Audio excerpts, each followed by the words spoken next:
Welcome to the Voodoo Power Podcast. Welcome to Plates and Pancakes. We're sitting down today with Lexus McDaniel. Coach McDaniel is the Director of Sports Performance at the Webb School of Knoxville. She also presented on speed development last year at the NHSSCA National Conference. Prior to that, Coach McDaniel was an assistant basketball, track, and cross-country coach at Ensworth School. She also worked at Orangetheory Fitness in her spare time. McDaniel was a graduate assistant strength conditioning coach at Carson-Newman University, strength conditioning coach at D1 Sports Training, and an intern at the University of Georgia. Coach McDaniel has a Bachelor of Science in Kinesiology from Middle Tennessee State and a strength and conditioning MBA from Carson-Newman. McDaniel has a CSCS, USAW, and NHSSCC certifications. So welcome to the show, Coach. Hi, thank you. Thank you for having me. Thanks for the intro. Really happy to be here. I'm glad you're here. We met a little bit and got to talk some in Texas, and I've been anticipating this ever since, so I'm glad you had some time. Yes, and I've been listening to this podcast for a while, and so when you came up to me at the national conference, I was really, really humbled and excited about this. You did a great job presenting there, and some of the stuff you said really built into what I was trying to do, but then opened up my eyes to some other things that are possible. Mm-hmm. Yeah, speed. I originally did not want to talk on speed. I knew that I wanted to do a hands-on lecture because I'm better just, showing in a coaching hands-on manner. But speed is something that I have always wanted to be more interested in and wanted to put more time in to help my athletes better. And so once I knew that I was going to speak on that, I was all in, and I was excited to really lay out the foundations of it for coaches. Now, that was a question I had. Were you given the topic they wanted you to speak over, or did you get to pick? I got to pick. They did say they wanted hands-on, so that was a plus for me. Like I said, I find myself way better than just the PowerPoint in front of a board type. I get really nervous, but once I had all the coaches in the turf area and I looked at them as athletes, I just got in my coaching mode. And so, like I said, my presentation, I wanted to really focus it on the very foundational movements of speed. Sometimes we skip over that. And so I sometimes when I thought that it got too complicated, I always remembered to regress it back. And I thought that was very helpful to keep me on track with my goal. That was a question I had as well, is presenting in front of your peers. You're presenting to a group of very highly educated, motivated, and knowledgeable coaches. So not getting stage fright, how are you able to prepare for that? I think really just sometimes putting in so much work into my presentation, but then also sometimes stepping back, doing more research on my end, learning more from coaches around. When I was a strength coach at Ensworth, I, as you said before, helped out with track and field. And so the track coach there and he knew that I was doing speed from the beginning. And so I just in my head, even at track practice, I would just try to take in as much as I could, knowing that I was speaking on this. And it's just all about confidence as well. Yeah, this whole field is just about learning from other coaches and doing your research and trial and error on athletes. And so I think that just remaining confident in what I wanted to present in that short amount of time, we could talk forever on speed, but I had 50 minutes. And so I had to really put the important things into play. So obviously everybody that's listening was not there. They don't know what you spoke about.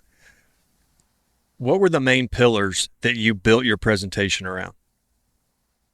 Right. So the main pillars I basically, like I said, the foundational 101 movements. I think that sometimes as strength coaches, we see Instagram and we see YouTube. And I was even at Carson-Newman working with Johnny Long for combine training in April of 2020, right before COVID. And so I just think that, like I said, there were so many coaches there who I know way past the foundational movements that I coach, but also I think sometimes it's good to just have a refresher as well. So I broke my presentation down into the different parts of speed training, acceleration, the top end speed, and the start phase and stuff like that. And I really leaned into those categories and showed exercises within those categories that might work for coaches and their athletes, or might work for coaches in their space and equipment that they had at their school. Now, how does this look in your program? Do you separate your acceleration days from your top speed days? Do you try to combine? How does your time allow you to coach this? That's a good question. As strength coaches, we always feel like we need more time. And right now, I am the only strength coach at my school. I'm very blessed. I just started as a director. And so this school, the Webb School of Knoxville, did not even have a strength and conditioning program. So yes, I, with my teams, would love to break everything down. But I think now I'm introducing a new strength and conditioning program. So I'm trying to get as much buy-in as I can. Previously with my athletes, I'm breaking it down every time. We're having a whole acceleration phase day. And the athletes started to understand that. They started to understand, what, and I would tell them, what are we training today? The why was always what I wanted to know. And even, if you're not the young strength coach that I was, I just feel like the athletes knowing what they're doing and why is important. So I would tell them what phase we were training for. Right now, I try to get in the most general speed training that I can in the time that I have. But with this new position at the Webb School, I do plan on having and getting some more time to break down those speed sessions, and also getting some equipment too to help us out. Talking about time then, where is your energies focused? Is it a balanced acceleration top speed? Is one heavier than the other? What are you looking to create? I think it's pretty balanced. I think that each phase of speed has its own, importance, and it also depends on the athlete. And so if you've got an athlete who, their acceleration is incredible, yes, they can still be coached, but we really need to lean into that top end piece because they can't hold it, or their form dies after that acceleration piece. Then I think that it just depends on the athlete. But overall, my philosophy is the whole aspect of it. Off the wall question, but how many athletes do you see that are really good accelerators? Percentage wise, I'd say about 15 to 20%, I was just seeing if what I see lines up with what you see. Yeah. And I feel like that question was due to our similar lineup. It's hard. It is. And I think that that's one of those pieces where you either know it or you don't. I can get off the line faster. I can't, or I can, I'm explosive or I'm not. And so, obviously that can be a trait that someone has. And so, yeah, we're right along the same lines of where we are with our athletes. It also seems to be mental IQ, sports IQ. Some kids just really understand what needs to happen. Other kids don't even know it exists. Absolutely. And so, like I said, I was always the kid training for basketball and track. Those are the sports I played. But I was always the kid that wanted to know why or how. And that's how I program. I'm not just going to throw anything in my program, but I always have a reason and a why behind it, especially if the head coaches that I'm essentially working for, if they ask, what does this do and this and this, I have that reasoning behind. A lot more buy-in comes from that. Absolutely. Now, this is what we discussed there, and this is what I was really curious to get into. But we discussed ground contact times and building on the exercises. Are you contrasting your ground contact times with your strength in the gym? Let's say you're pulling a deadlift. If you're pulling a deadlift, you're really hard on the ground. You're there a long time. Are you contrasting your ground contact times with something faster, or are you building on what the exercise already presented to the athlete? I'm mainly contrasting it. However, it depends on where they are in their season, or in that phase that I'm in. But I like a good contrast. For an example, if we're doing like a heavy bench press, what I've had the basketball team doing in their preseason right now is a plyo push-up. So that ground contact time, not even just our feet, but the ground contact time of just really repping it out. And can't remember the word I use for my athletes, but if we're talking about like a heavy squat, we'll go and do like a quick pogo hops or even lunge hops. And like I said, at Webb, I'm looking at actually getting more equipment like plyo mats and equipment that can help with that and give that immediate answer to the kids while they're right there. So like I really like the plyo mat that Richard Burnett has. He's here in Knoxville, and he came over to the gym and showed me basically the kids can have it on their phone or an iPad, and it's just showing them the immediate result. And I think that's what kids want right now. And so if they're not jumping fast or high enough, they're going to see that. And I think that goes along with the buy-in as well. It makes more of a competitive culture in the weight room. And so the answer to your question is I'm more of a contrast type of ground contact when I'm programming, but it does depend on kind of where we are and what we're trying to achieve. Do you do that to hit the whole strength curve, or is there another reason why you might do that? I'm looking at the strength curve. That's kind of how I was, I guess, trained as a coach at my internship at the University of Georgia and even at Carson-Newman. I really focused on that curve. And I know it's not, all get out, and that's not the only thing, but that's part of it. But that's how my brain works. And, like I said, I'm still getting better at the whole speed aspect. And with our athletes, it's trial and error. But I think that curve just makes sense to me. And when one thing is going up and, it's math in my head.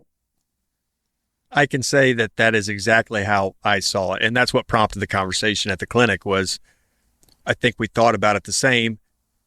And you get different answers when you ask these questions. Some guys want to build on the exercise they already did, which if they're getting results, hey, take the results. I've looked at it the way you have. The math makes sense. The curve makes sense. Mm-hmm. The efficiency of it all made sense to me. Exactly. I also agree with what you're talking about with when they can see it on the phone. You've learned to gamify this.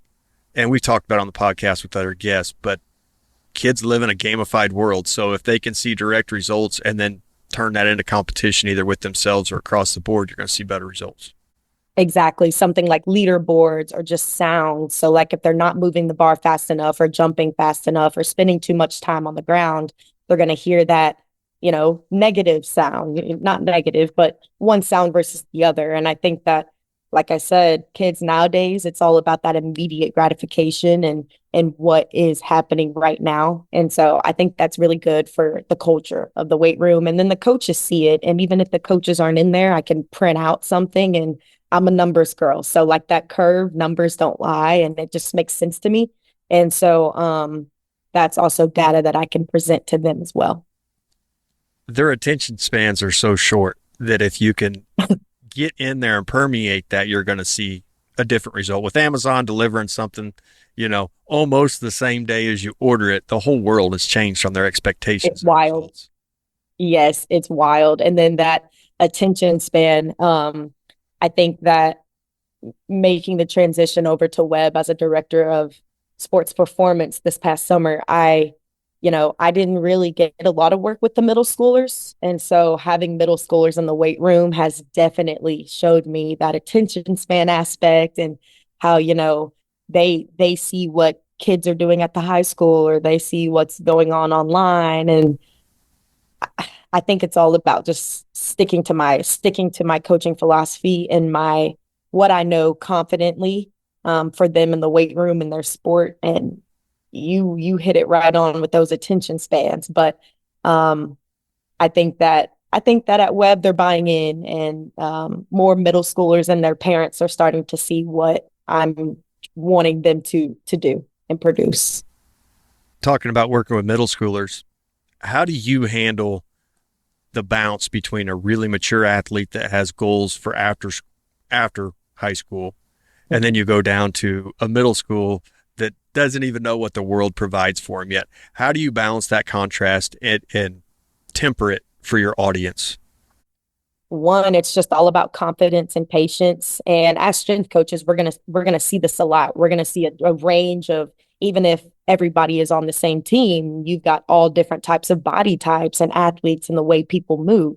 And so I use that same concept for the middle schoolers. And, you can always see the ones who are serious come out first. And what I do, kind of as a culture in the weight room right now, because it's just me, if I've got some middle schoolers and I've got some to the side that, their parents are making them be there, or, it's just not their jam, but they have to be in there and I want them to be safe. I kind of take the stronger ones and I lean on them to help me and create leaders out of them. And I pull them to the side and I say, look, it's just me, but you know what you're doing. Help me out, and it kind of gives them, especially the middle school boys, they're at that age. It kind of gives them a sense of, all right, coach, yeah, I got you.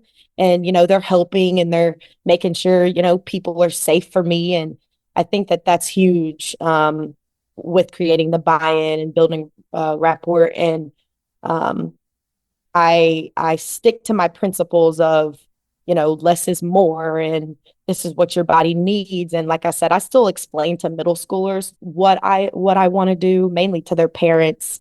But I think that if I'm confident in my philosophy and my goals, and I look at the longevity, so like the LTAD, and I sometimes explain that to them. Like, if you keep doing this, you're 13, 12 now, but when you get 14, 15, 16, 17 years old, like the high schoolers you see, this might not look the same because you've been doing it incorrectly. So let's change that. I don't care how much weight you can lift, but I care about what it looks like. And so sometimes that clicks, and then you've got some of the middle schoolers who are just like, she doesn't know what she's talking about. But I still, I'm still around, and I still really am trying to embed in them the culture that I want. Now you're talking about a long-term athletic development plan. What I found is most athletes seem to get serious too late. Does your model kind of take that into account, that they are going to come around to this, but it's going to be later than what you think? Yes. I also really, really tried to present the LTAD model to parents and the middle school coaches. Like, look, if you've got somebody serious about this, this is how far we can go with this. And this right now, what I'm doing or what they have the option of doing is incredible for their overall longevity in their career. And I tell coaches all the time, my job as a strength coach is to keep the players on the playing surface, the field, the court. And so with that, I have an injury preventative based program. And when I say injury preventative, I can't prevent all injuries, but I'm going to strengthen the areas that could help with that and do my research, And so I just think the proper teaching of, evidence-based strategies and all of that, like I said, once I'm confident in, or because I'm confident in myself and my program and what I've learned in the field, I just hope to relay that to everybody that I work with. Building a plan. What are you looking at? Are you looking at the athlete's weakness? Are you looking at the potential they may hold? Are you looking at like the size of their parents? What gives you a path forward to build a long-term plan? A little bit of everything. I think there's sport. And then I just think, we can always look at the strengths and we can look at the weaknesses. I don't focus on the weaknesses, at least to the athlete. In my head, I do. Not focus on, but I know about them. And then I take the strengths of that athlete and I kind of, especially with the middle schoolers, I kind of use that to lean in on those weaknesses and, okay, this is what you can do, but because of this, this is happening and let's get this better. And so, it's a little bit of everything, just that wholeness aspect. And I kind of when I'm making a program, I can pick it apart for weeks and it's still not even perfect when when the athlete's doing it, and I can pick apart every single thing. I used to do it all on pencil, and then I started doing it on my laptop so I could save paper and take it away or whatever. But it's never going to be perfect. But I become so flexible with my programs. And if I see something in the session right here, right there, I'm going to go and change that and make a note why I changed it. And then later on, I could look back at that change and, see what was happening that day, because I'm not going to remember unless I write it down. But I think it's just a holistic approach. That kind of built onto my next question, but to build this model, I didn't know if you ran through a series of tests to identify the weaknesses that you wanted to see or the strengths you wanted to see to help at least start down a path. Mm-hmm. Yeah. So a lot of times when I'm testing, I talk to the coach if there is a coach involved. Personal training is completely different, but I talk to the coach, I see what they're looking for. And I also, get a little bit of the information. So like when I just came into Webb in June, it was middle of the summer, go time. I didn't have time to test. I didn't know any of the athletes. I had just done my research. I moved from Nashville to Knoxville. And so it was a time for me where I was not 100% certain, but I was like, you know what? Based off the information you have, based off what I'm getting from all the coaches after meeting with them before I got there, this is what they want. They've never had a program. So worst case, they're working out, and it's all at Webb together. They're not going to different places around town, and it's being regulated. And so sometimes I have to give myself a little grace. I can't control every single aspect, but I think that here come around next summer when I've had a whole year working with the sport I'm talking about now is football, but I obviously work with all sports. I think that I'm going to have a plan, and I'm creating that plan right now through trial and error and seeing, what the athletes are capable of and what they're not. A good example is basketball. So right now we're in preseason. They've been with me since I got to Webb in June. I mean, the buy-in is incredible from both girls and boys basketball coaches and teams. And so we tested a few weeks ago, back squat, bench press, vertical jump, broad jump. And then we did some RSI stuff on the plyo mat. And I think that once we get the gates and more equipment, I'll be able to test some runs, and I can't wait for track season to kind of put more of that equipment to use. So those are just a couple things. I also do like a mobility, something similar to the FMS. And that would be more of like what I could look at the middle schoolers for. And the middle schoolers really like, just jumping and seeing how high they can jump and stuff. So sometimes that can come into play too. But if they don't know how to land or know how to jump properly, I'm not going to test them on that. I'm going to try to teach them that, incorporate it in the program for a little bit, and then we'll reassess. Do you find you have to coach more of the jump than you ever thought you needed to, especially if it's a static jump? Oh my gosh. And it's wild. Like, it's still, yes, the answer to your question is yes. And it still blows my mind how some of these kids are so skilled at their sports. When I was at the University of Georgia, this became huge because I'm at the University of Georgia where I'm working with top Division I SEC athletes, but they don't know how to jump or land properly or do a RDL movement, a hinge. And so that is when it really set in stone for me that yes, these schools are incredible. These athletes are incredible at their sport. But if that high school that they came from, or if that area they came from doesn't have a program, then that is where that lack of knowing how to do these basic movements come from. And that's why it's just so important. High school strength and conditioning is just so important. I found when you take away their ability to step in and you turn it static, then everything kind of falls apart. To me, it's like the squat and the deadlift.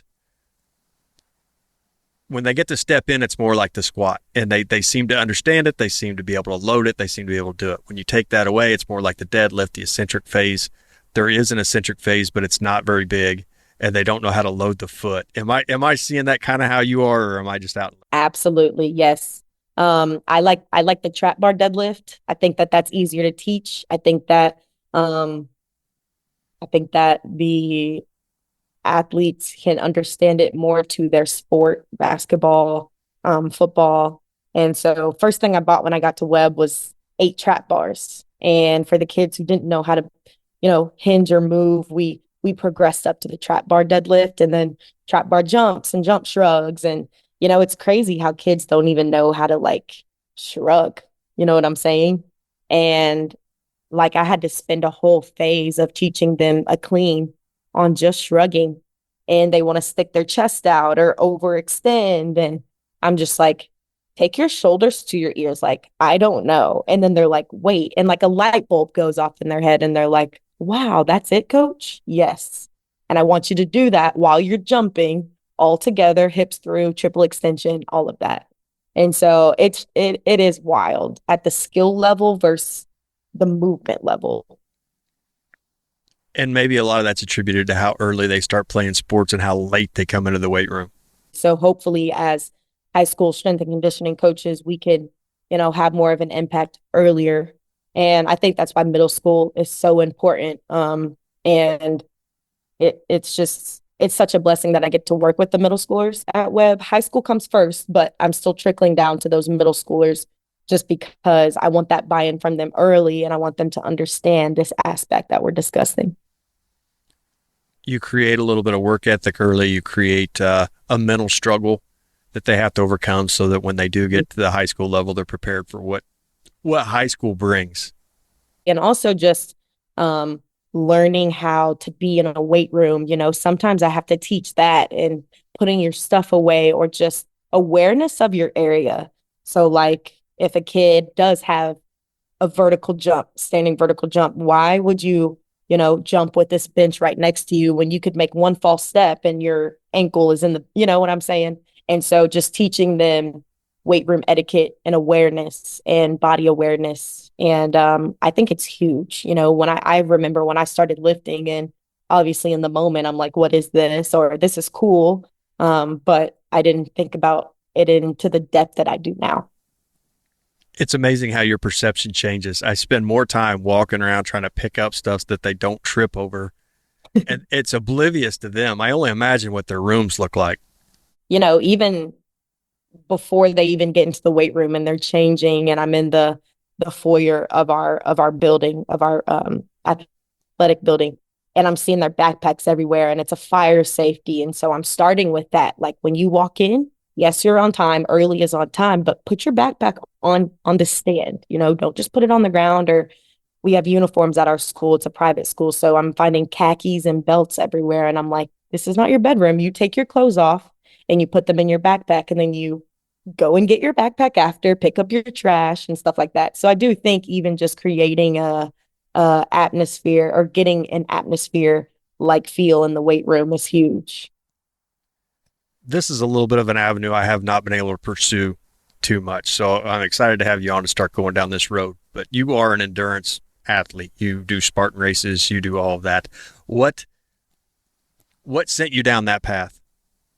Yeah, no one's ever called me an endurance athlete. And so I'm very proud of myself for even like giving that perspective.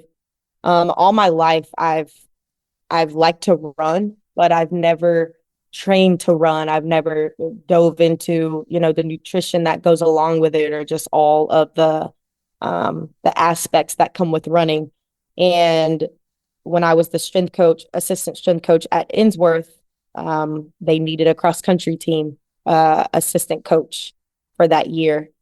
And I had already been coaching track and I helped out with girls basketball as well. And I was already really close with a lot of the girls just from other sports and having them in fitness class, which they lift with me. And so when I was presented the opportunity to help out with cross country, I took it on in a way of, I've never worked with the sport like this. This is a learning curve, and I'm going to put my body through it as well to kind of learn that way as well. And I'll just go ahead and say it. I have always been interested in running a half marathon, and I tried it maybe 4 or 5 years ago. Did not do it the proper way. Halfway through training, I just found myself malnourished, not doing it how it needed to be done and just wanting to do it to do it. So I backed out of it. My mom was like, this is not healthy. And I wanted to do it again to prove myself that now I'm a smarter strength coach. Now I'm a more mature human. I want to do this for me. And so cross country helped out with that. I got to get closer with the athletes. I got to get closer with the head cross country coach and just learn more about that sport. I would run with them. I found trails around the school that I had never seen before, and I felt safe. And so that season was a turning point for me in just understanding how the sport is, you know. And then I thought it was a double positive because the head cross country coach, her name was Tiffany, and she saw the importance of the weight room. And so I could still finish our run and then go into the weight room and take the kids through some unilateral work or band work or upper body and core work. And they didn't understand what I was doing to them. It was probably punishment to them in their eyes, but it made their run so much stronger. And I saw the importance, obviously, of the strength and conditioning aspect in a sport like cross country. And so also my program is really big in mobility. And so I also added that into the aspect. So fast forward, I understand, you know, the components of long distance training, and I am in Nashville, and I start running in run groups and meeting new people in the community, just, you know, average adults like us who want to continue feeling like an athlete. And I got into some ambassadorships with races, and I ended up doing the Nashville half marathon, trained for it the right way, ate the right way. I got a doctor, a physical therapist, a nutritionist, and I just felt really good. I did that marathon in April of half marathon in April of this year, so 2024. And Spartan races to me, 5Ks I've always loved. I can go and do a 5K like every day. But I think with the Spartan race, adding that component of the strength aspect and training for, you know, certain obstacles that I can never get, monkey bars, rope climbing, you know, bear crawling under barbed wire. Like it's just it sends me into another level, and it has all my worlds collide. So I've got the running aspect. I've got, you know, feeling like an athlete again, and I've got the strength component aspect and training specific muscles for different obstacles. And so I've done Spartan races my whole life, but this past one that I just did was a longer one at 10K, 6 miles. And so that was when I kind of put both of those together.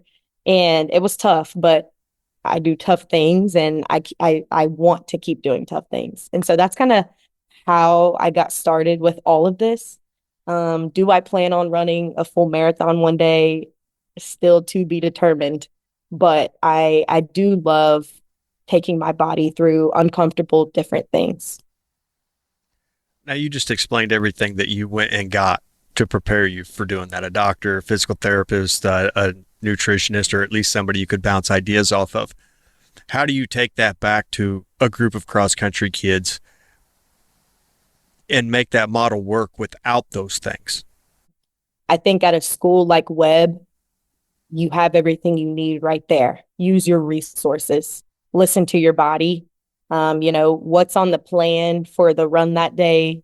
I had to be flexible. Weather, you have to be flexible. If you can't run outside, treadmill. If your body's feeling this way after the run yesterday, or even, you know, something as like a test. We had the practice SAT last week at school, and the cross country kids just weren't feeling like they should be feeling at practice. And I was like, give yourself some grace, you know?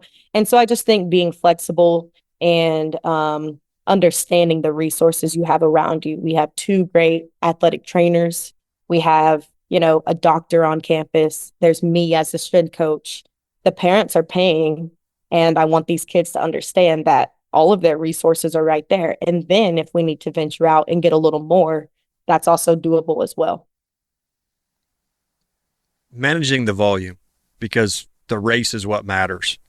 You have so many days to prepare, and then you go and you run your event, and then it all starts over again.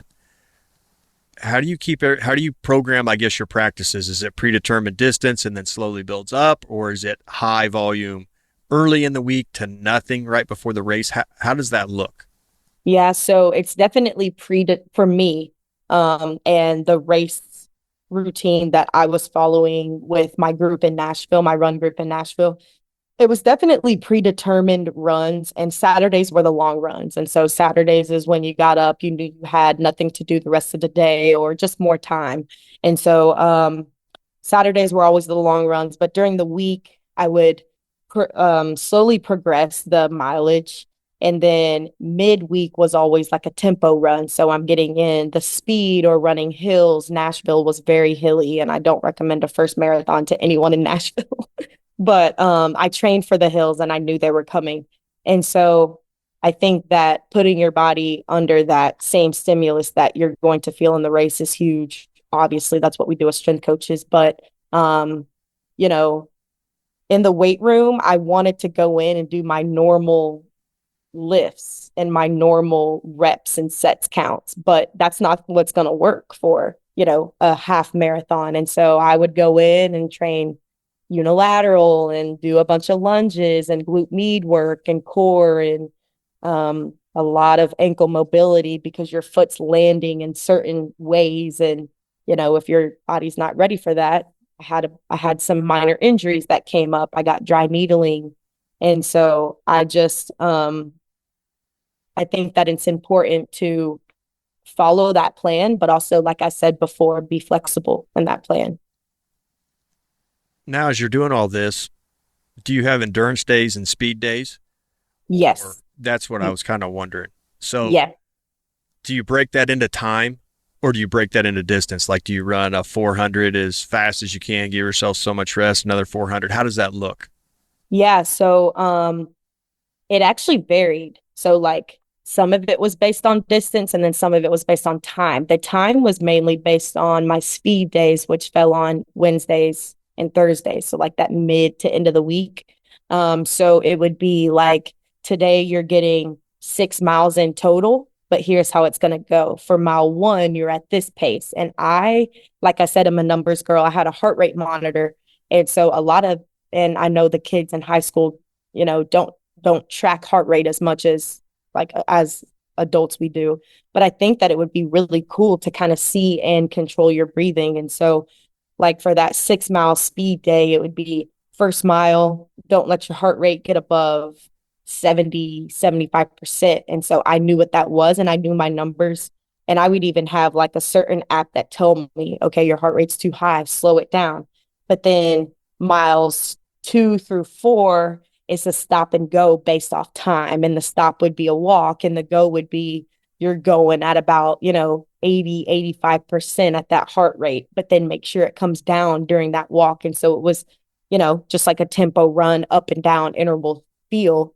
And then that last mile was just kind of that steady pace again. So I'm building the mileage, but also I'm paying attention to the time and my heart rate. Yeah. So that beginning would be like a sprinter's 110s. Correct. You're just working on how you feel and keeping it down.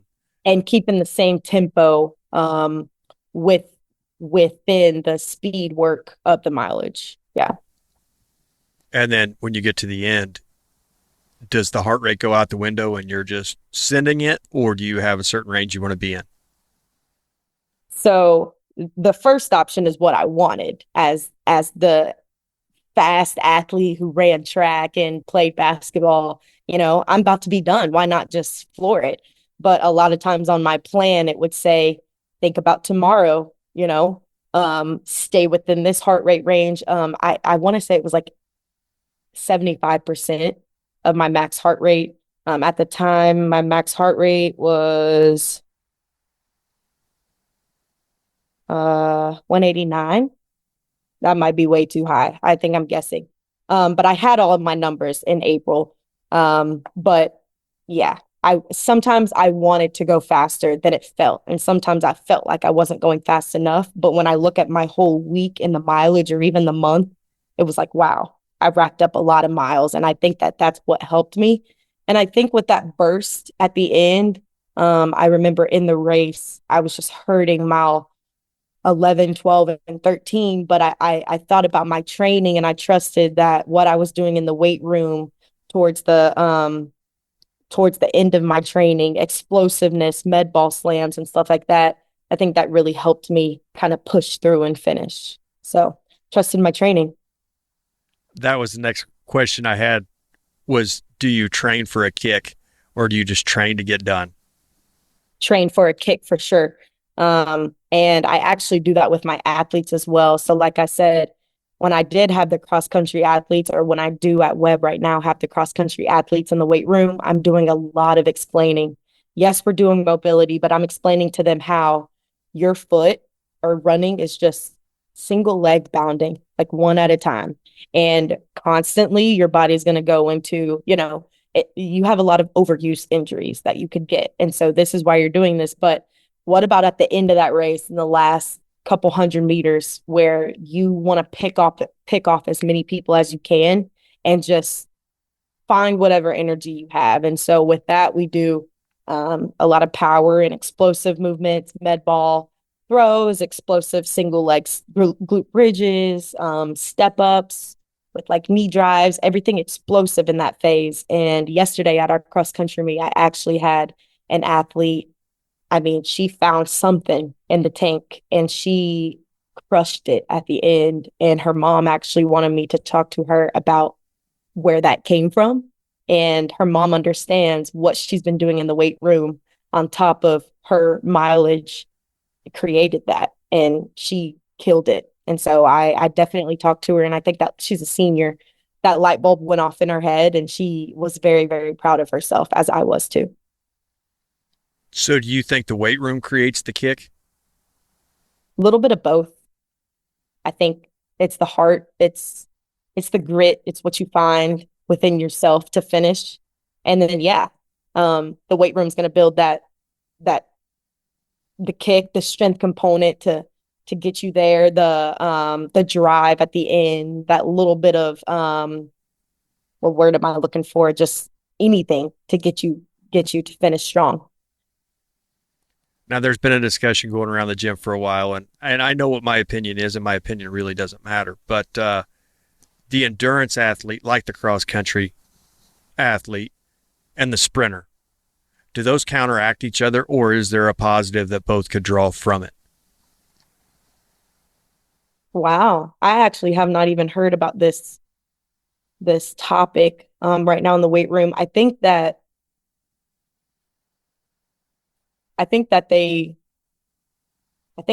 they're very similar. They feed off of each other, maybe. I think that the principles are the same. So if I'm teaching a runner how to pump their arms and the proper running mechanics, I think that is very similar. Obviously, when you get specific, you don't want, a sprinter and a long distance runner hitting the same part of their foot for the entire race, or, that specific stuff. But I do think that they don't clash. I do think that they have a lot of similarities, if that answers your question.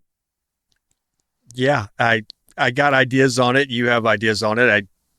I don't know. I don't know that I'm where you're at, but that's okay. Yeah, I don't know. And that's a really good question. I want to do more research on that and see what other coaches think as well. I've never had to think about the two together. It's just always been so separate. And maybe that's an issue, I'm not sure.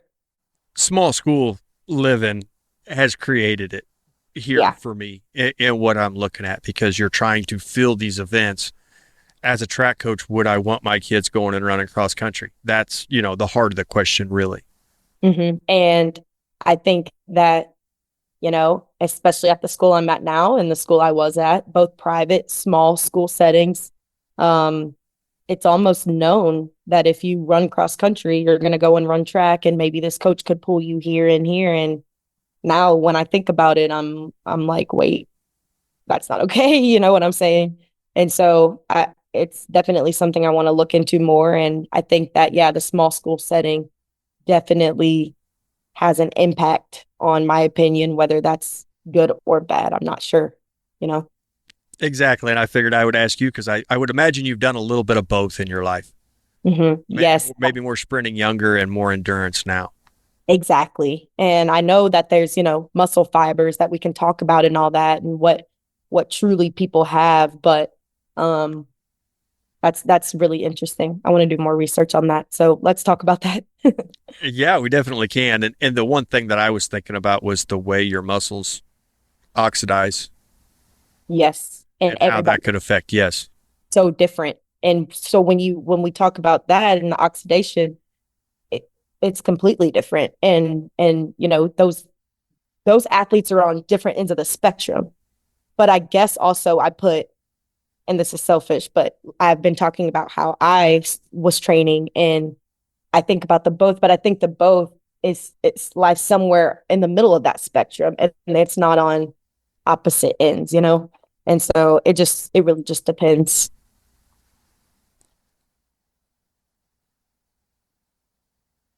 Now, do you do any walking, sled pulling for time? Some of the stuff Louis Simmons talked about where you're not running all the time, so you're not finding that speed barrier.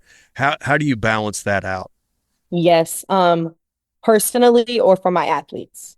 Uh, I guess it probably would have started with you, but then how do you bring that back to your athletes? Yes. So for me, I was forced to. So when I got a couple of injuries early on, just due to overuse, and my body was like, "What the heck are you doing?" I did a lot of biking, I did a lot of walking, and in my head it didn't make sense. But that's when I actually got into Louis Simmons and started doing a lot of research on how you can train these same aspects in different ways. And so that's when cross training. I learned about cross training from my coach at Ensworth, and the cross country coach at Ensworth. And we had whole days at cross country where they wouldn't even touch go outside. And we had like a whole cardio room, and they would like walk and bike and assault bike and all that. And so I think that, yes, I agree with all of it. I just think it depends on how and when and time and place and athlete, and where are they, when is their race, and where are they in their training. You start getting into rate of force development, and if that helps, then are they more efficient runners? Yeah. Um Absolutely. I think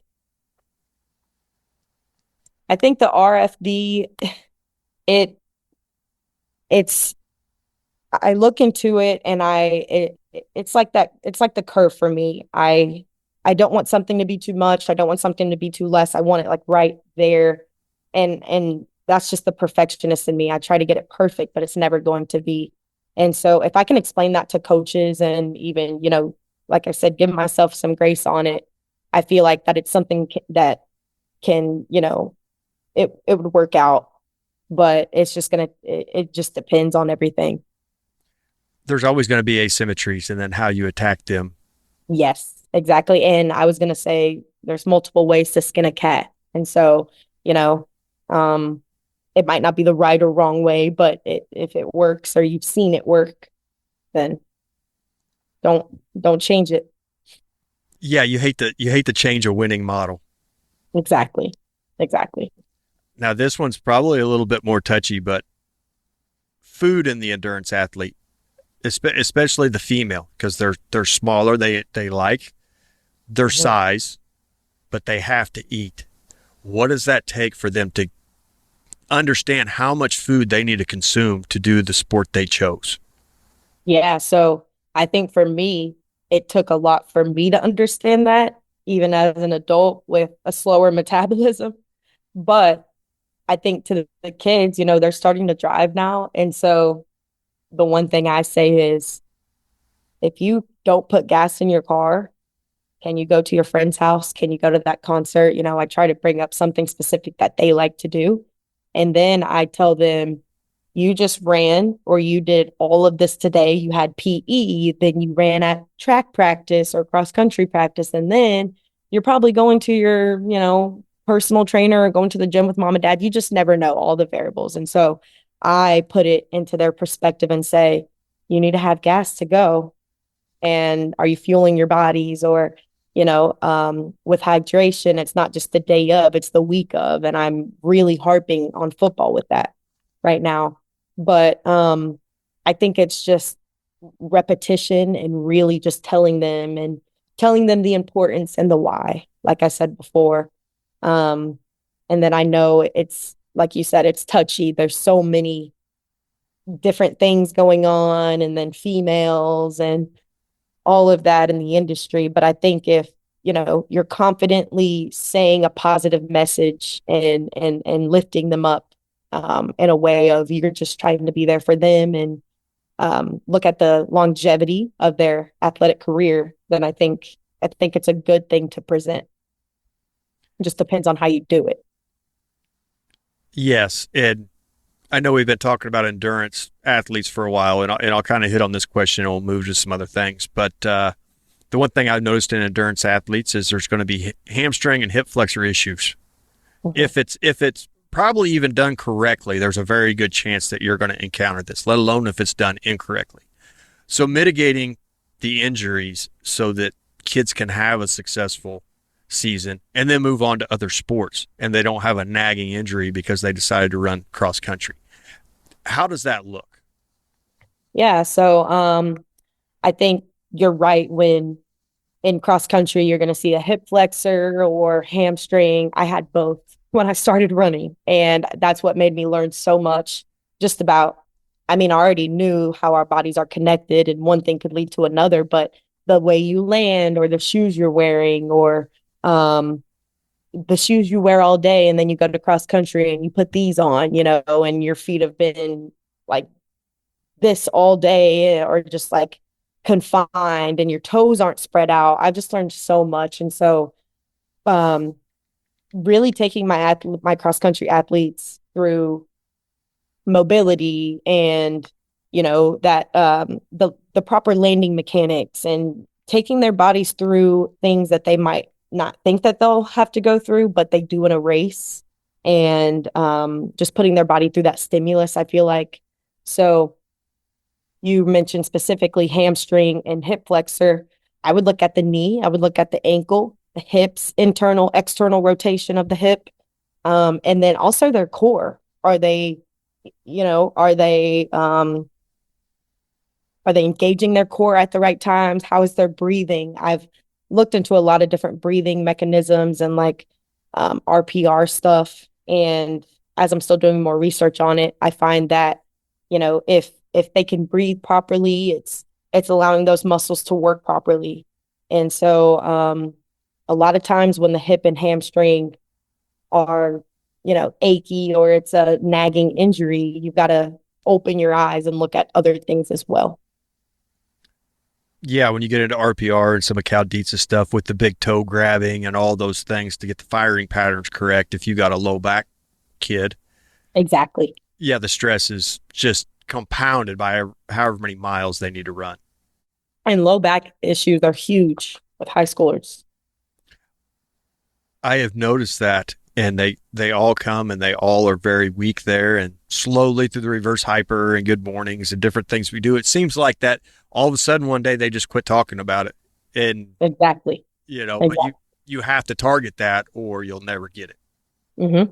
And a lot of people don't want to train, everything back there, the posterior chain. It's just not, it gets sore. It's just not, not the sexy way or the thing they want to, especially the guys, they want to at Webb, they want to do upper body or coach, why are we squatting like this? Or, why are we doing, uh, um, GHD machine every day and all that. And I just have to explain to them that posterior chain is what's keeping you up. And so I just, it's all about the communication and being able to tell them my why. Showing them pictures of somebody that did a ton of bench press but no upper back work and how just hunchback they are. Exactly. Now, it's no secret I haven't had a ton of females on here, so this is somewhere I wanted to be for sure. It's hard to discuss with the male coach certain aspects of the female athlete because we're really just guessing. Experience is telling us if we're right or wrong, but at the end of the day, it's a guess.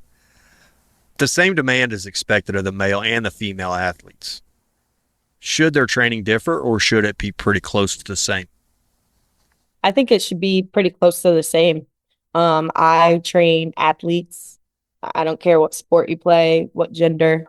Um, I think that it differs when you are communicating. It differs when you have just certain issues come along, and that's when you can kind of break down barriers to see. But I train athletes, and so I think it differs between the sports and the previous injuries and the common injuries of that sport, or the system that that sport is in. And so I think there are, obviously different ways to handle things, like maybe talking about nutrition or body types and stuff like that, but they're athletes. The female athlete in coaching, do they receive it? Obviously, I think they do, but it's nice to talk to somebody that's lived it. Mhm. How do they receive coaching as opposed to their male counterpart? I think they're more, it's more relatable to them. I think that it's somebody they can look up to. The male counterparts have always been around with coaching. And so seeing someone different like them, or, they asked me, Coach, what did you play? Or how was college basketball, and stuff like that. And so I think that it's just a more relatable aspect for them. And they might even feel more comfortable talking. They're trying to figure themselves out. High schoolers are not mature, not the maturest. And so they're trying to, not the most mature. And so they're trying to just figure things out, and why why do they want to be uncomfortable? And so I feel like it's just a relation thing. I've found, since more females have come in the gym, that in a lot of regards, they're easier to coach. They don't try to skip the program. It doesn't seem like the numbers mean just as much or more to them. And like you were talking about earlier, getting more technology, that they really seem to thrive in that. Is that something I'm just noticing, or is that something you would agree with? I agree with that. I do think that's a maturity thing. The girls are going to mature earlier and sooner than high school boys. That's okay. I think that if they want to be in there, you're right. They're going to buy in. They're not going to skip. Obviously, you have all variations within, but for the most part, they're going to be bought in. A girl does not want to stand out in a negative way. You know what I mean? So, especially in a team lift, they're the energy is going to be there, the culture, the competitiveness, I think, and then just more buy-in on technique focused. And I guess coming from me, if I'm telling, like I said earlier, like I had a middle school kid and he was trap bar deadlifting. I wanted him to regress down to a kettlebell. He got upset because all of his buddies were trap bar deadlifting. And I was like, buddy, we got to get our back flat. I really wanted him to go body weight, but he started to kind of understand it. So I wanted him to just pick up a kettlebell the right way. And he kind of got offended, and I had to pull him to the side. And I was like, buddy, it's not personal. I promise. I'm looking out for you. And, your back and how you're going to feel. And you've got a grandpa back that we need to round up. And I want to see the words across your shirt. And so I guess pride might be the word. But with girls, I've never had that. I think that the pushback with girls is going to be what we hear all the time. Why are we doing so much upper body? Why are we lifting this much? Or I don't want to go up in weight. I don't want to be bulky. And so there's pros and cons to both genders. However, with the girls side, that's going to be more of the kickback that I've received and still receiving. So I think from strength coaches, and I'm not a nutritionist, but nutritionists should help young females understand that you're not going to get bulky. You have to eat this amount. You don't produce this much testosterone. It physically cannot happen. And so I think social media and online has a lot to do with that, and just the old times. And so it's just education. I know as a male, I had to learn a lot of nuances about even how the equipment was set up. Don't set the reverse hyper up where they're pointing out to the group. Turn it where they're either pointing away or they're pointing sideways. Same with the GHR. How are they, who can see what they're doing, and then how much does that affect if they want to do it? And that stuff's only dawning on me now, and I even raised 2 daughters, but they just didn't ever tell me. You know what I mean? No, yeah. Yeah. And I feel like it's something that's like a trial and error thing as a strength coach. You don't think about it until, it's like, oh, shoot. But I think that as strength coaches and as humans, someone tells us that or we learn that. And then how do you go about it? What do you do with that information? Are you going to change the way they're facing, or are you just like, screw it, they'll be okay? And so I think it's all about the next step. You learn this and it's become,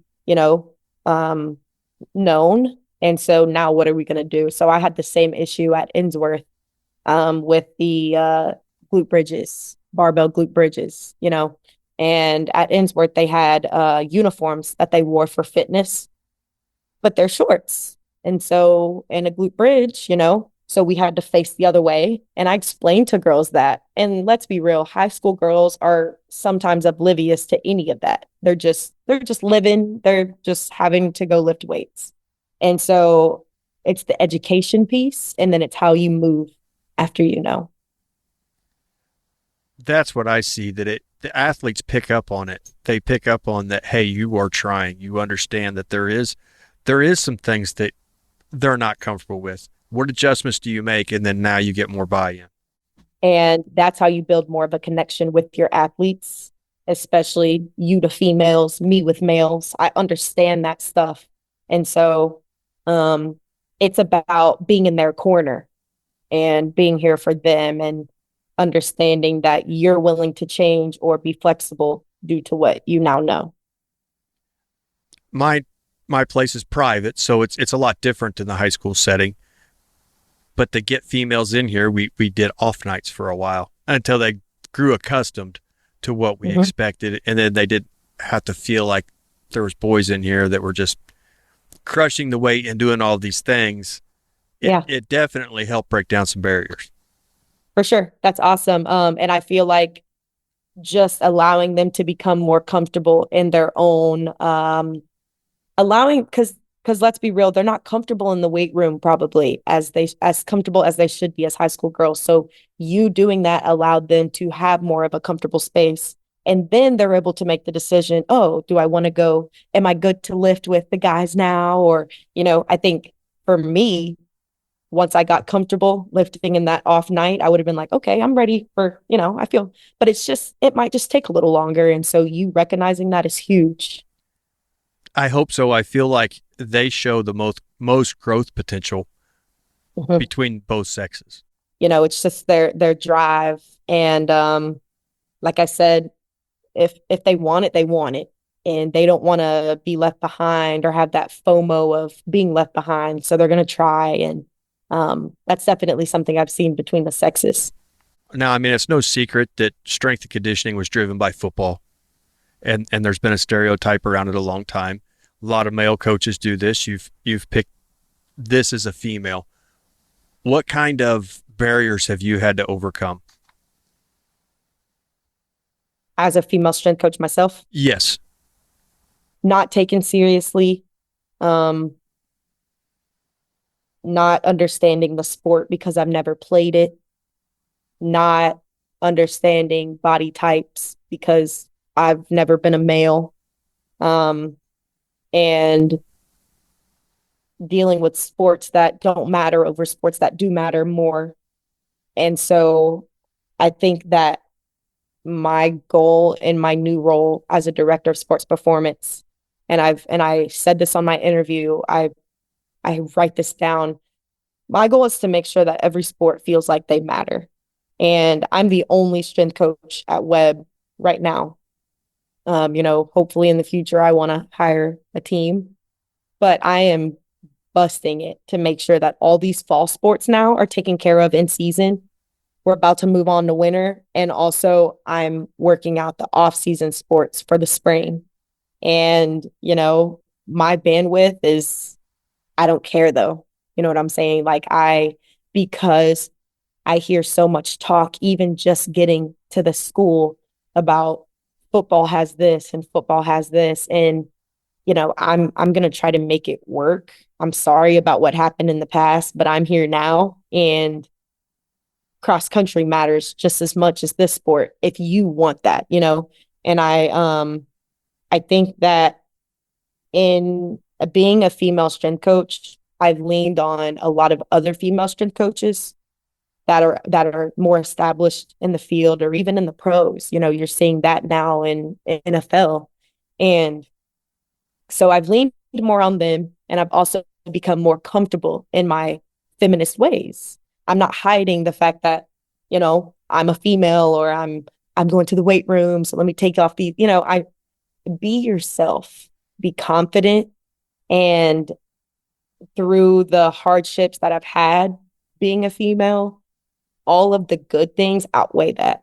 And so I've learned that over time. And I think I'm so blessed to have the buy-in at Webb, where I am right now, being a female strength coach, because last year they had no strength coach, a male or female. And so now they're just happy to have someone. And I think that that's the best. That's why I took the job. It's the best shoes to fill, because I'm coming in with a clean piece of paper, and I can establish what is best for these athletes. And so despite all the hardships, I don't look at that. I just look at the good things that have come from this. And I see so many younger strength coaches. When I was actually in high school, I didn't know I wanted to be a strength coach. I knew I wanted to get into like athletic training or maybe physical therapy. But strength coach came later on, kind of like an undergrad. But like I said, I didn't know that was a thing. I didn't know there were female strength coaches. And so now when I hear high school girls saying, I think I want to be a strength coach, or coach, can I sit with you for a day? Or can we talk about this program that I wrote? I had like I had a little senior class last year at Ensworth to where that they could write their own program. And I had like parameters that they needed to follow.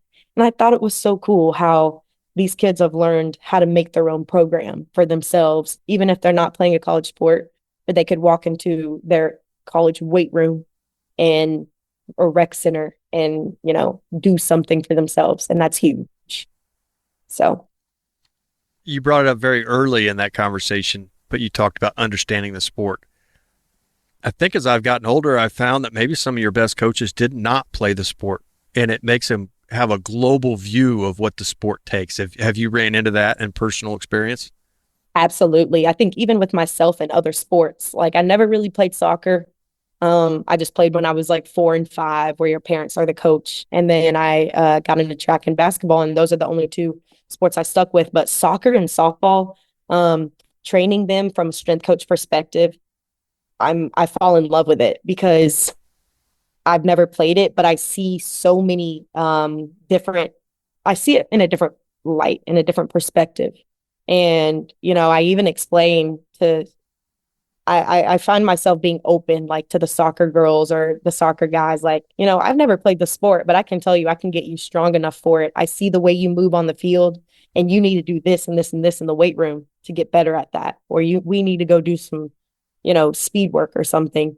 And so when I tell them and I'm upfront and I say, I've never played the sport, but I'm a strength coach and I can do my work in the weight room, that opens them up to being like, oh, okay, coach. And then we can talk about it. And I ask them, like, what position do you play? Explain that a little more, and I'm not going to lie to them and tell them I played. I'm going to tell them that you're an athlete and I can get you bigger, faster, stronger. And so, yeah, just being vulnerable, being relatable and open, allows them to connect. I think sometimes playing the sport, you pigeonhole yourself into what you played it as, how you viewed it when you played, and sometimes that's just not the overall picture of how the game is played. Absolutely. And you have this like, not closed-minded, but this like, you form this view of the sport when it's so much more. And so, basketball season, I look forward to, I love, but programming for basketball is the hardest sport to program for me. And that was my main sport. That's the sport I played in college. And it's so hard. And I don't know why, but I think it's because I want to perfect it so much, because I know that I played it. And I think about mainly my position. I'm short. I was a point guard, but there's so many other aspects to it. And so playing the sport can definitely minimize the game for you. Making connections and meeting new coaches. How far out there do you put yourself to try to establish a relationship with other coaches? I think I put myself out there. I think I could always do better. Sometimes I overthink, and when I just need to get out there. If I have a question, sometimes like a question that I want to put in like a coaching Facebook group or something, I get nervous, but I talk myself out of it and I do it. You just have to be vulnerable. It's just like I was saying earlier, use your resources. Strength and conditioning is not a new thing that's invented. Coaches around have done everything we're doing. It's just what's your why and why are you doing it? And so I've been following and reading so many strength and conditioning things. And I think these conferences that I go to are huge because I can meet people like you and do things like this and listen to podcasts and just I can never stop learning. And so I feel like if you don't put yourself out there and if you're not vulnerable to do things like this, then you're going to miss out because another coach out there is going to, talk up and speak up. And it's so easy at these conferences when you do have that downtime to just go to the hotel or go to your car. But no, let's go eat and let's talk speed after my presentation. And let's talk about this athlete that I had that was giving me crap or this athlete that I had that was amazing in the weight room. What equipment are you using? And I've also learned that with like companies and a lot of companies, I guess, found out that I was the director of strength and conditioning at Webb. A bunch of articles went out. And so my email and phone calls were swarmed with, hey, we know you have money, essentially. Let's see if this product that we have works for you in your weight room. I turned none of those down because I turned down none of the demos. I wanted to see what this equipment was. I want to learn as well. And if it doesn't fit, I'm going to say that. Or if my AD says, no, we can't get that, then okay, but I got to try it out. I got to use it. I got to meet somebody. I got to meet a rep from this company. And so that's something that I really leaned in on and I need to do better at as well. Obviously time flies and you never know, but I think that it's really important to venture out. Right now, as far as resources go, what is your go-to? What's your favorite book? What's your favorite program to look into or favorite coach to talk to? Where do you go right now? Yeah, so now I'm actually reading Missy Macbeth's the volleyball strength and conditioning book that she just put out. I got it in the pre-sale and I'm just like taking my time through it. Volleyball season just ended at Webb. And so I'm excited to dig into the postseason training with them. And I talked to just a bunch of different strength coaches a lot. Social media is great for that. Social media is good and bad for me. It's good when I can, connect with strength coaches and see what they're doing in the weight room and even post stuff from Webb and then they'll comment and we connect. It can be bad when I compare and I get out of my own focus. I think other books that I always just go to, Grit. It's called Grit, The Power of Passion and Perseverance. I look at what's that book called? Whenever I'm training, I just always want to make sure that my reps and sets are aligned. So when I'm doing like a linear progression, I look at the Prelipin's chart and Cal Dietz and a lot of like triphasic training stuff in the off season. And I really just jump around. Like this is terrible, but I have so many books that I'm reading right now, just in different aspects of my life. I also try not to only read strength and conditioning stuff, just for the balance. I like to watch documentaries and read like biographies and stuff on, just really successful people and what they did because they did something right, And so I listen to a lot of books and it's really all over the place. I never stop learning. You're kind of hitting in my wheelhouse now. You hit on it. At least three things in there that really stood out. And I know we've been going for a while, and I'll start wrapping this up. But one, very early on, you talked about comparing, and I definitely understand that. It's very easy to get caught in that trap of what somebody else is doing. Why aren't your athletes doing that? There's a lot more to that than just watching and comparing, but sometimes in our head that just doesn't work out. I think that's why I should always stand behind my why. And if I do like an exercise that I see or I'm interested, I would used to just say, "Oh, let me go look that up later." But now I'm venturing out. I will ask that coach. I will direct message that coach and say, "Hey, tell me more about this," or why you incorporated it, you know?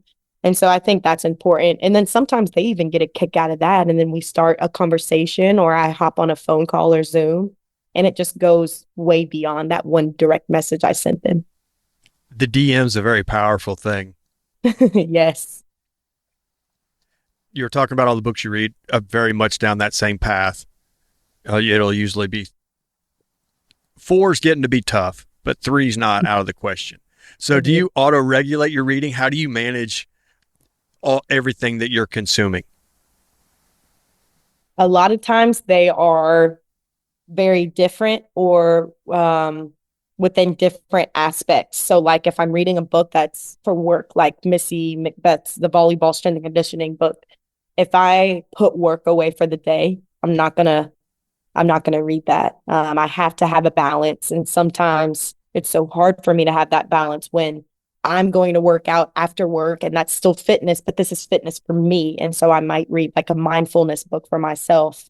And so I have to learn how to balance and turn it off. My husband helps me with that.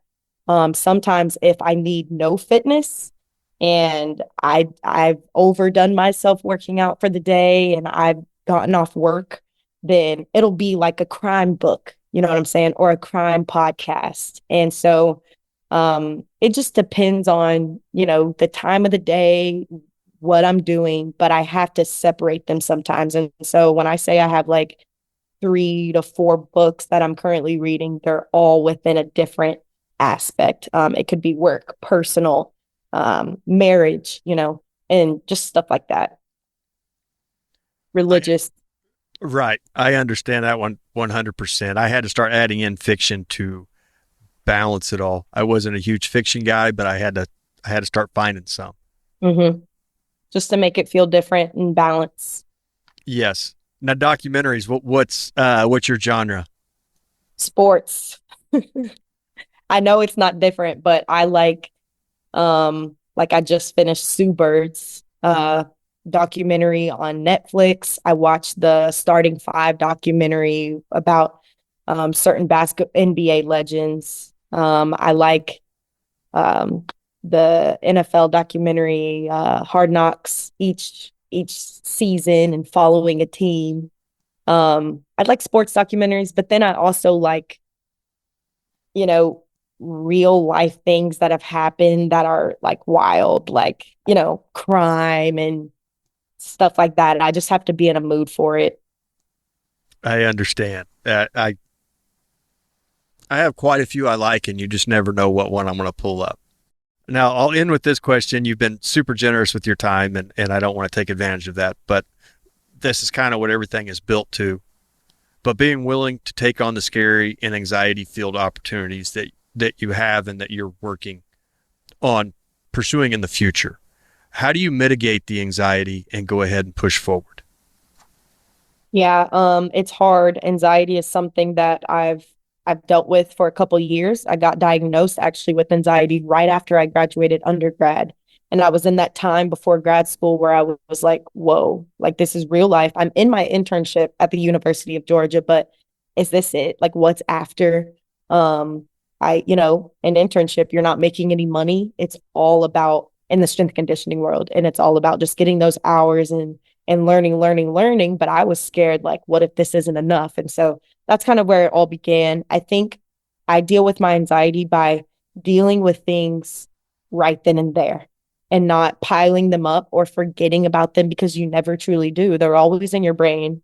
And I think that it's also about a balance. So I mentioned balance earlier, but that's what really helps me. I can turn something off, as in, don't take work home, or if I do, okay, we're going to talk about it for this amount of time, and then let's put it away. My husband and I have that. And I also think using what's around you, your resources, talking to people. At every school I've been at, I've either gotten to talk with the psychiatrist or the psychologist that was at the school, or whoever, the guidance counselor. You just use the people around you, and you never know what other people are going through as well.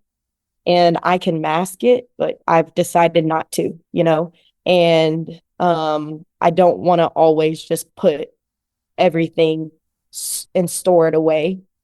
So I think what helps me is first acknowledging that the anxiety is there, but then understanding how to deal with it. And then understanding that helps me help the kids.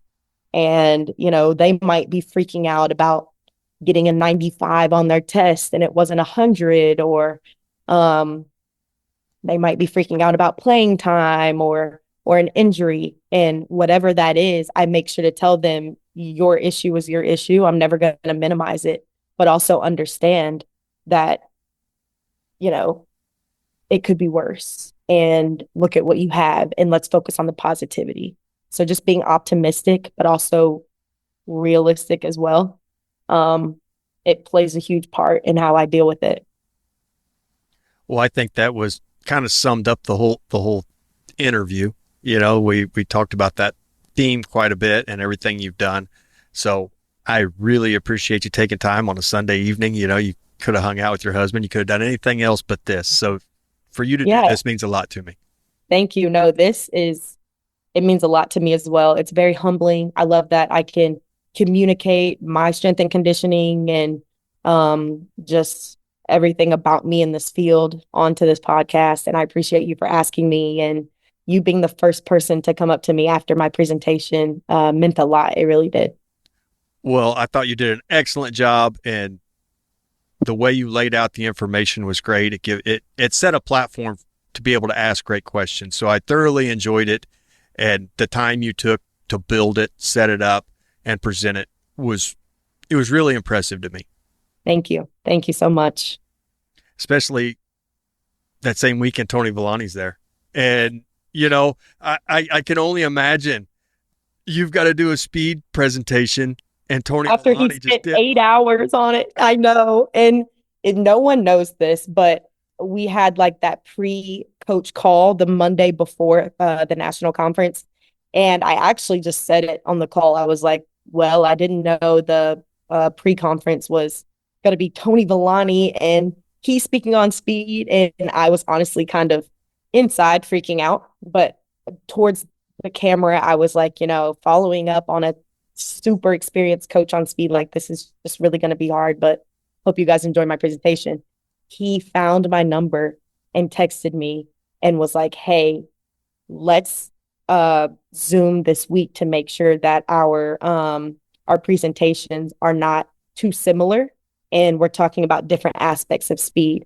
When I tell you that made me feel so much better. And when he's just so genuinely nice. And when we met on Zoom before we flew down to Texas, I went over my entire presentation and he was like, I have nothing about any of that. And it was all different. And he was going over, percentages and his shred mill. And so I felt very, very good flying into Texas, and even meeting him was better. And sitting in his presentation actually helped me with mine. And so that experience in itself just shows that as a strength coach, you don't have to gatekeep and you don't have to, be territorial. We're all in this together with our own path. And now when I get down to Fort Lauderdale in that area, like, I can go and visit him, and he's just such a genuine person. And I really, really appreciated him for making me not feel so nervous going after him. He could be an incredibly arrogant guy, but he's not. Exactly. With his accomplishments, he could throw out all this stuff, but he doesn't. I had a chance to talk to him down there too, and just very genuine, very Mhm. much wanting to help every athlete he can. And so for him to do that for you, that really is a testament to his caring about the overall clinic and how you felt. And that's amazing to hear. Exactly. And he was actually in one of my sessions. And so to see him in there, he first walked in and I was like, oh gosh. But then I was like, you just talked to him on Zoom and he laid everything out. And, it's going to be fine. And it was great. Well, hopefully they ask you again next year and you get to present on something else. And I'll make sure I'm in that class. But Awesome. Thank you so much. thank you very much. And I hope you have a wonderful evening. Thank you, you too.